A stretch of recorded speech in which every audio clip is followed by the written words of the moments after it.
ସଂକ୍ରାନ୍ତିର ଅନେକ ଅନେକ ଶୁଭକାମନା। ଆଶା କରୁଛି ଆପଣଙ୍କର ଆଜି ଦିନଟି ବହୁତ ଭଲରେ କଟୁ। ଆପଣ ତ ଏତେବେଳକୁ ମୁଣ୍ଡ ଧୋଇ ଗାଧେଇ ଘର ଦ୍ୱାର ପୋଛି ଠାକୁର ପୂଜା କରି ମନ୍ଦିର ବାହାରି ଯିବେଣି।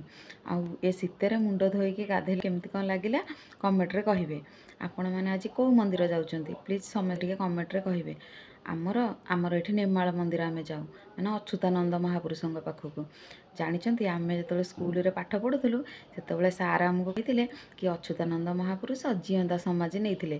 ଆଉ ସିଏ ଏମିତିକି ତାଙ୍କ ସମାଧି ଏତେ ଜୋର ବଢ଼ିଲା ପଣ୍ଡାମାନଙ୍କ ହାତ ପାଏନି, ସେମାନେ ସିଡ଼ିରେ ଯାଇକି ପୂଜା କରନ୍ତି। ଏସବୁ ଶୁଣିକି ଆମର ବହୁତ ଇଚ୍ଛା ଥିଲା ଆମେ ସେଇ ଠାକୁରଙ୍କୁ ଟିକେ ଦେଖିବୁ। ସାର୍ଙ୍କୁ କହିଲୁ ସାର୍ ପିକନିକ୍ କରନ୍ତୁ ଯିବା, କିନ୍ତୁ ସାର୍ ତ କରିନଥିଲେ।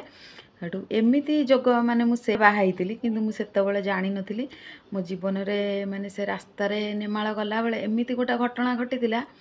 ମାନେ ସେଇ ଦିନଠୁ ମୁଁ ସେ ଠାକୁରଙ୍କ ପାଖକୁ ଗୋଟେ ମାସକୁ ସେ ସଂକ୍ରାନ୍ତିରେ ନଗଲେ ମୋତେ ବହୁତ ଦୁଃଖ ଲାଗେ, କାନ୍ଦ ବି ଲାଗେ।